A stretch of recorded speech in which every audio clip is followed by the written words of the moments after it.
Adoto este jovem digno como meu filho, Lúcio Cláudio Nero. Antes de se tornar um dos imperadores mais conhecidos de Roma, Nero era apenas um garoto que cresceu em meio à disputa pelo poder. Na família em que ele cresceu, não bastava ser parente do imperador para estar seguro. Na verdade, você podia até se tornar alvo por causa do seu nome e da sua ligação com o trono. Nero nasceu em 15 de dezembro de 37 d.C. na costa da cidade de Antium, que hoje faz parte da Itália. O nome verdadeiro dele era Lúcio Domício Aenobarbo. Sua mãe era Agripina, a jovem, irmã do imperador Calígula. Ele também era bisneto de Augusto, o primeiro imperador de Roma. Por causa disso, Nero fazia parte da família Júlio-Claudiana, a poderosa família que governou o Império Romano por muitos anos. Mas sua infância não foi tranquila. Nero tinha apenas 2 anos quando Calígula acusou sua mãe, Agripina, de estar envolvida em um plano para tomar seu trono. Não está claro o quanto essa acusação era verdadeira, mas ela foi imediatamente punida. Seus bens foram confiscados e ela foi exilada em uma pequena ilha. Nero ficou sem a mãe ao seu lado. Alguns meses depois, seu pai também morreu. Nero tinha apenas 3 anos naquela época. A parte que lhe cabia na herança de seu pai também foi tomada sob o governo de Calígula.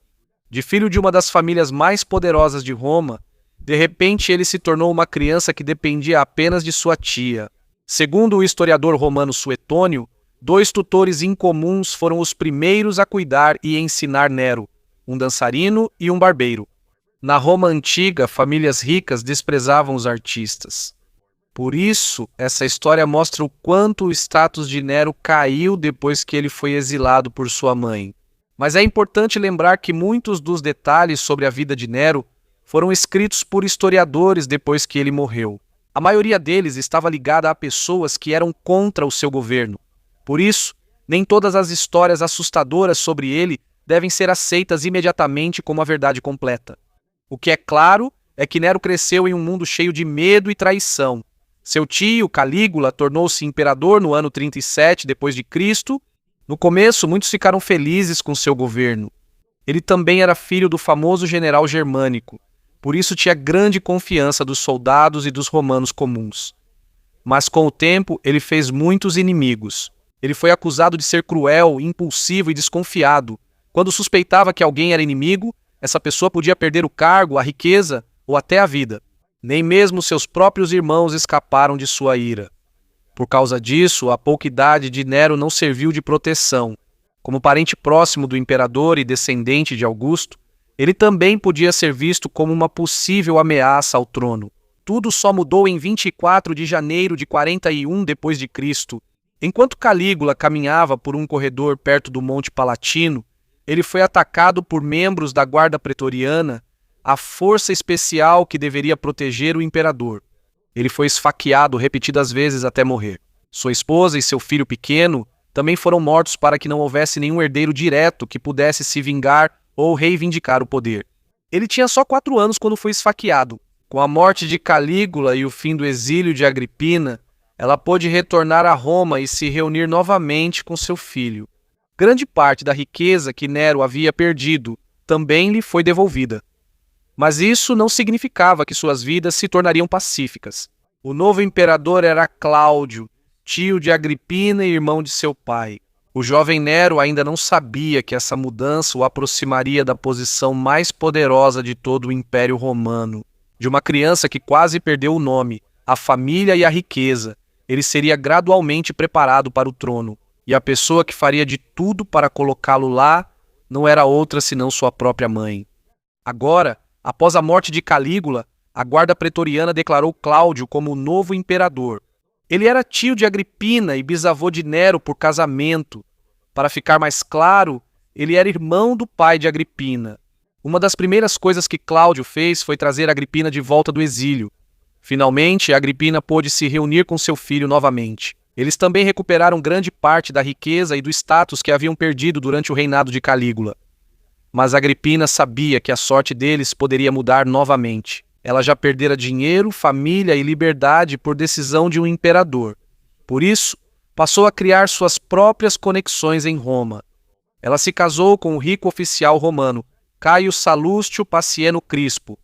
Quando ele morreu, Grande parte de sua fortuna ficou com Agripina. Alguns escritores antigos disseram que Agripina envenenou ou matou seu marido para ficar com seus bens, mas não há evidências suficientes para provar que isso realmente aconteceu.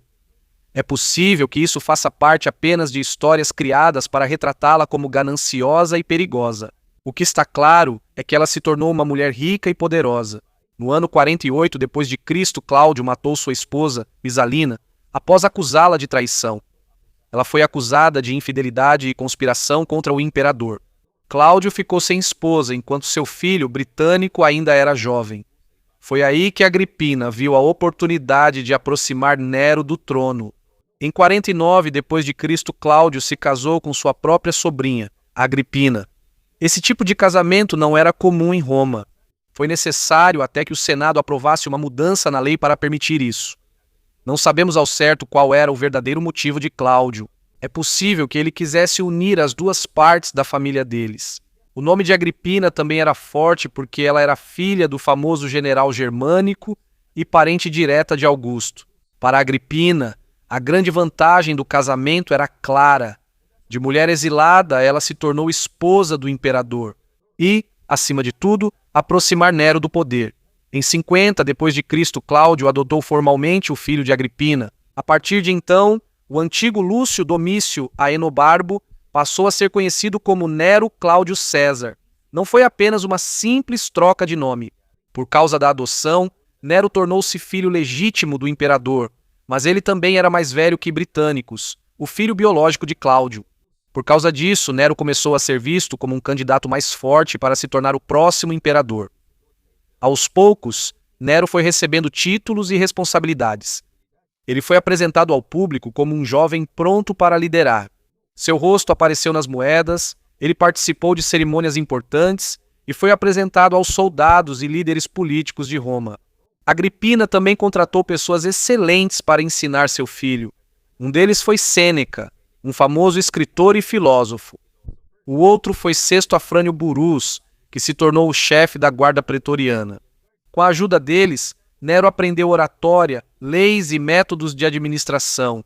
Nero também gostava de música, teatro e corridas de bigas. Esses interesses não eram ruins, mas os altos funcionários romanos desprezavam os artistas. Para eles, o futuro imperador deveria estar mais focado em assuntos militares, leis e governo. Também existem histórias antigas que descrevem Nero como mimado e difícil de controlar enquanto crescia, mas a maioria dessas histórias só foi escrita depois que sua reputação piorou. Por isso, não é fácil saber o que é verdade e o que foi exagerado. Em 53 depois de Cristo, Nero se casou com Cláudia Octávia, filha de Cláudio e Messalina. Foi um casamento político. O principal motivo não foi o amor, era para fortalecer ainda mais a ligação de Nero com a família do imperador. Mas antes de se casarem, Cláudia Octávia estava destinada a se casar com um jovem chamado Lúcio Júnior Silano. Silano foi acusado de ter um relacionamento impróprio com a irmã e removido do cargo. Muitos historiadores acreditam que a acusação foi feita para tirá-lo do caminho e substituí-lo por Nero. Silano se suicidou no próprio dia do casamento de Cláudio e Agripina. Em apenas alguns anos, Nero foi cuidadosamente colocado à frente na linha de sucessão ao trono. Ele já era filho do imperador por lei, ele já era marido da filha do imperador, ele tinha apoio de importantes oficiais e da guarda pretoriana. Enquanto isso, o britânico continuava em segundo plano, mesmo sendo o verdadeiro filho de Cláudio. Mas ele era mais novo que Nero e ainda não tinha idade suficiente para obter os mesmos títulos políticos e apoio. Mas à medida que Britânico se aproximava da idade certa para ter um papel maior no governo, o plano para o próximo imperador poderia mudar. E em 13 de outubro de 1354 depois de Cristo, Cláudio morreu de repente. De acordo com os antigos historiadores Tácito, Suetônio e Cássio Dio. Talvez ele tenha sido envenenado com cogumelos, planejado por Agripina ou Mano, mas essas histórias foram escritas muitos anos após o acontecimento, e seus detalhes são diferentes. Por isso, não podemos afirmar com certeza que Cláudio foi assassinado. É possível que ele tenha morrido de doença ou causas naturais. Seja qual for a causa, tudo já estava pronto para Nero. Enquanto toda Roma ainda não sabia que o imperador estava morto, Agripina primeiro garantiu que o palácio estivesse sob controle. Depois, Nero foi apresentado à guarda pretoriana e os soldados o aceitaram como novo líder. Aos 16 anos, o jovem que certa vez perdeu a mãe, riquezas e proteção, tornou-se imperador do reino mais poderoso de sua época. Mas por trás do novo imperador, ainda estava a pessoa que planejou quase todos os passos de sua ascensão, Agripina. E no início do reinado de Nero, ficou claro que não era só o filho que queria segurar o poder. No entanto, Britânico era o verdadeiro filho de Cláudio, mas ele tinha apenas 13 anos e ainda não era considerado com idade suficiente para governar. Já Nero tinha 16 anos e há muito tempo vinha sendo apresentado ao público como o próximo imperador. Aos 16 anos, Nero se tornou o único imperador de Roma. Ele foi o mais jovem a governar o Império Romano até aquele momento, mas nos primeiros meses de seu governo, ele ainda não era totalmente livre. A influência de Agripina seguia forte, como mostram as moedas do início do reinado de Nero, com os rostos da mãe e do filho lado a lado. Essa era uma mensagem clara de que não era apenas Nero quem tinha poder no palácio. Sêneca e Burro também faziam parte do governo. Eles ajudaram o jovem imperador em suas primeiras decisões. No começo, o governo de Nero foi cauteloso. Ele prometeu respeitar o Senado e não interferir em todos os casos e decisões do governo. Seus conselheiros também tentaram combater a corrupção e impedir alguns cobradores de impostos abusivos. Por causa disso, muitos romanos tiveram uma boa impressão inicial do novo imperador. Mas não é verdade que ele tenha proibido totalmente a pena de morte, as lutas de gladiadores ou todos os espetáculos violentos. Essas atividades seguiram durante seu reinado. Ficou claro que seus conselheiros buscavam apresentá-lo como mais calmo e moderado que imperadores anteriores.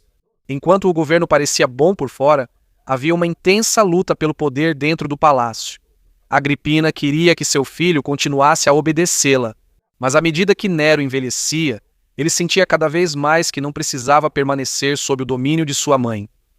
Suas discussões aumentaram. Agripina não gostou do relacionamento de Nero com uma ex-escrava chamada Acte.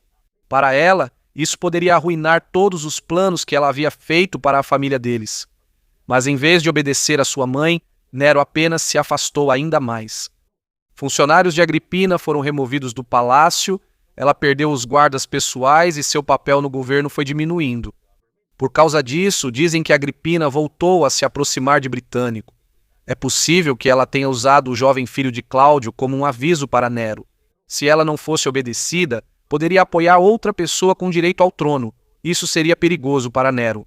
Mesmo que Britânico ainda não tivesse idade suficiente, ele era o verdadeiro filho do antigo imperador. Ele poderia ser usado pelos inimigos de Nero como novo líder. Em fevereiro de 55 d.C., Britânico morreu de repente enquanto jantava com a família do imperador. Faltava apenas um dia para o seu 14º aniversário. De acordo com antigos relatos, ele foi envenenado por ordem de Nero. Dizem que sua bebida foi primeiro aquecida e depois misturada com água fria contendo veneno. Mas como muitas histórias sobre o palácio, não temos mais como confirmar exatamente o que aconteceu. Dizem que Nero afirmou que Britânicos foi apenas atacado por sua antiga doença. O garoto pode ter estado doente, mas como morreu quando já era possível virar ameaça política, muitos historiadores acreditam que Nero provavelmente mandou matá-lo. Com a morte de Britânicos, não restou nenhum filho homem de Cláudio que pudesse desafiar o imperador. Mas o problema de Nero com Agripina ainda não havia acabado. Ele expulsou sua mãe do palácio imperial e a colocou em uma casa própria fora do centro de Roma. Ele não aprendeu, mas ficou claro que ela já não tinha o mesmo poder. Mesmo assim, Agripina continuou sendo conhecida e bem conectada. Ela era filha de Germânico, irmã de Calígula, esposa de Cláudio e mãe do atual imperador. Enquanto ela estivesse viva, havia a possibilidade de que os inimigos de Nero a usassem. Em 59 d.C., Nero decidiu finalmente se livrar dela. Segundo os antigos historiadores, ele convidou sua mãe para um banquete perto da Baía de Nápoles. Ao voltar para casa, Agripina foi colocada em um barco supostamente projetado para quebrar no mar. Dizem que uma parte do barco cedeu, mas Agripina sobreviveu e conseguiu chegar à margem. Há diferenças nos relatos antigos sobre o design do barco e como Agripina conseguiu escapar. Mas geralmente se aceita que o primeiro plano falhou e depois disso Nero enviou seus homens para matá-la. Em março de 59 d.C., Agripina foi assassinada em sua casa. Disse em uma história dramática que ela apontou para o próprio ventre e pediu que a arma fosse cravada ali, pois foi ali que ela deu à luz Nero. Não sabemos se ela disse isso de fato. Talvez a frase tenha sido incluída só para dar mais impacto à história.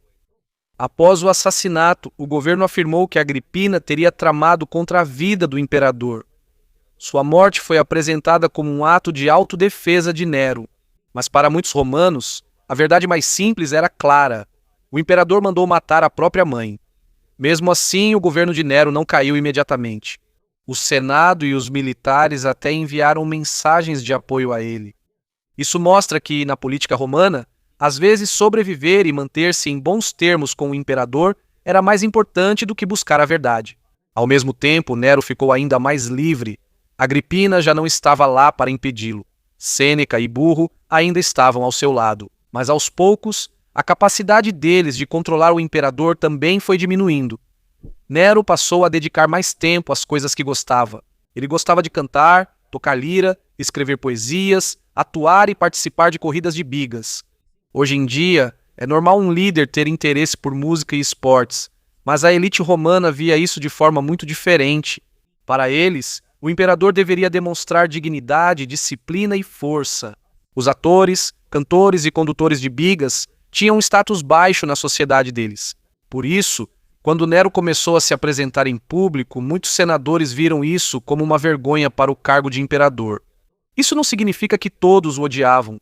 Algumas pessoas comuns gostavam mais dele, porque ele oferecia shows públicos, jogos e ajuda em tempos de necessidade.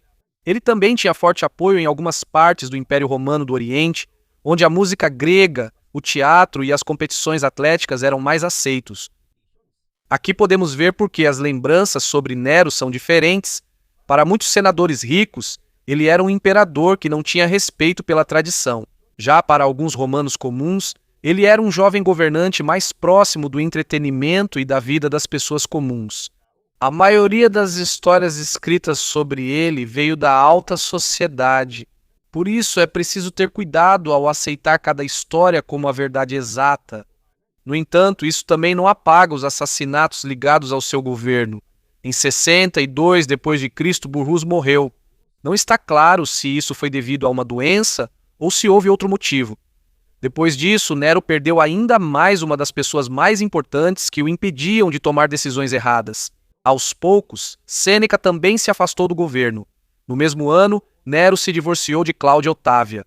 O casamento arranjado deles já não era feliz há muito tempo. Eles também não tinham filhos. Enquanto isso, Nero estava ficando próximo de Popéia Sabina, uma mulher rica e poderosa que ele queria se casar. Octávia foi acusada de ser estéril e de adultério. Primeiro, ela foi envolvida em um suposto relacionamento com um escravo. Mas muitos acreditam que as acusações foram inventadas apenas para dar a Nero um motivo para se livrar dela. Octávia foi exilada. Quando a notícia se espalhou, o povo de Roma protestou.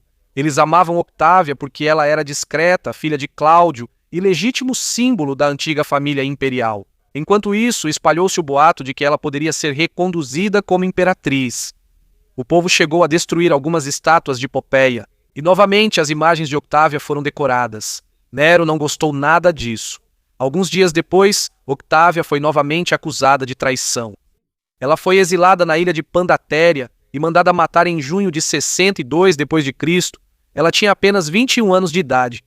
Depois disso, Nero se casou com Popéia.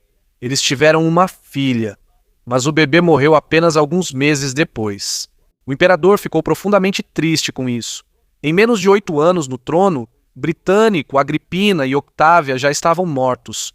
Podemos discutir o quanto das histórias coloridas sobre Nero foram exageradas, mas essas 3 mortes mostram uma mudança clara em sua liderança.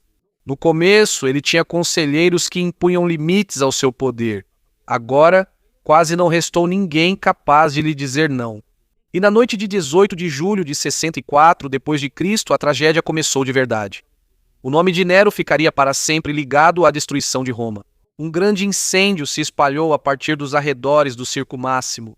Em poucas horas ele consumiu lojas, casas e as ruas estreitas da cidade. Mas antes de culpar Nero, é preciso responder a uma pergunta importante. Onde realmente estava o imperador quando o incêndio começou? Na verdade, é falsa a famosa história de que Nero tocava música enquanto Roma queimava. Ele não estava na cidade quando o incêndio começou. Segundo o historiador Tácito, ele retornou e auxiliou nos esforços de socorro. Ele abriu alguns lugares para os desabrigados, forneceu comida e construiu abrigos temporários. Depois do incêndio, as ruas também foram alargadas e os novos prédios foram construídos com materiais mais resistentes. Mas a reputação de Nero também foi prejudicada porque ele mandou construir um enorme palácio no terreno afetado pelo incêndio. Esse palácio foi chamado de Domus Aurea, ou Casa Dourada. Por causa disso, espalhou-se o boato de que foi ele mesmo quem mandou incendiar Roma para ter espaço para o palácio. Não há provas concretas disso, mas muitos acreditaram porque já estavam irritados com o seu luxo.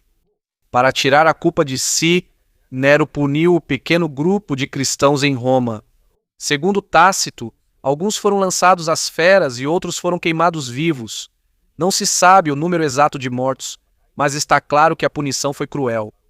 Depois disso, os gastos do governo aumentaram ainda mais devido à reconstrução de Roma, à construção de palácios e à realização de shows públicos caros. Os impostos aumentaram e a raiva dos senadores e das famílias ricas cresceu. Em 65 d.C. foi revelada a conspiração pisoniana, um plano para matar Nero e substituí-lo. Muitas pessoas foram presas, mortas ou obrigadas a tirar a própria vida. Isso incluiu Sêneca, o antigo professor e conselheiro de Nero. Não está claro se ele realmente participou do plano. Na mesma época, sua esposa Popeia Sabina também morreu. Segundo relatos antigos, Nero supostamente a chutou grávida, mas ela também pode ter morrido por complicações da gravidez. O que de fato ocorreu não é certo. Depois disso, Nero se aproximou de um liberto chamado Sporus. Segundo relatos, ele o castrou e se casou com ele em uma cerimônia. Isso deixou a elite romana ainda mais irritada, porque para eles, Nero já não respeitava mais a posição de imperador. Em 66 d.C., Nero foi para a Grécia. Ele competiu em canto, atuação e corridas de bigas. Ele sempre era declarado vencedor, mesmo quando às vezes nem terminava direito a competição. Ficava claro que nenhum juiz queria dizer ao imperador que ele tinha perdido. Ele foi bem recebido na Grécia por apreciar sua cultura, mas em Roma era visto mais como alguém interessado em apresentações do que em governar.